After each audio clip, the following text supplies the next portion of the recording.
দীর্ঘদিনের জলাবদ্ধতা আর ফসলি জমি হারানোর ভয়। কুমিল্লার আদর্শ সদর ও বুড়িচং উপজেলার শত শত কৃষকের চোখে ছিল এই দুশ্চিন্তার ছাপ। অবশেষে সেই সংকটের অবসান ঘটল। প্রায় ৫০০ একর কৃষি জমির ফসল রক্ষায় এগিয়ে এলেন স্থানীয় রাজনৈতিক নেতৃবৃন্দ।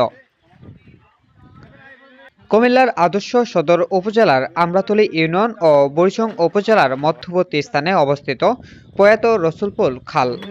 দীর্ঘদিন ধরে এই খালের মুখ বন্ধ থাকায় পানি নিষ্কাশন ব্যবস্থা পুরোপুরি অচল হয়ে পড়েছিল। ফলে সামান্য বৃষ্টিতেই তলিয়ে যেত বিস্তীর্ণ ফসলের মাঠ। কৃষকদের এই চরম দুর্ভোগের কথা বিবেচনায় নিয়ে খালের মুখ পুনরায় উন্মুক্ত করার উদ্যোগ নেওয়া হয়। আদর্শ সদর উপজেলার যুবদলের যুগ্ম আহ্বায়ক মোহাম্মদ আবুল কালাম আজাদের নেতৃত্বে স্থানীয়রা স্বেচ্ছাশ্রমের ভিত্তিতে খালের মুখ কেটে পানি প্রবাহ স্বাভাবিক করে তোলেন।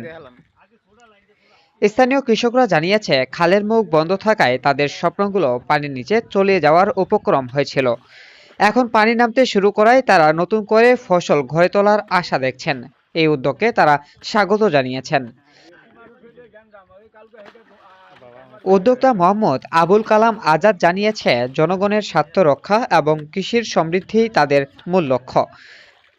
সরকারের খাল ও নদী অবমুক্তকরণ কার্যক্রমের ধারাবাহিকতা বজায় রাখতেই এই পদক্ষেপ নেওয়া হয়েছে। আগামীতেও কৃষকদের যে কোনো সমস্যার পাশে থাকার দৃঢ় অঙ্গীকার ব্যক্ত করেছেন তিনি।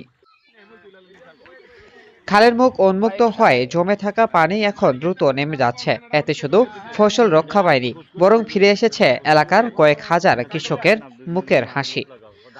শামীম রেজা, দৈনিক কুমিল্লা প্রতিদিন, ডেস্ক রিপোর্ট।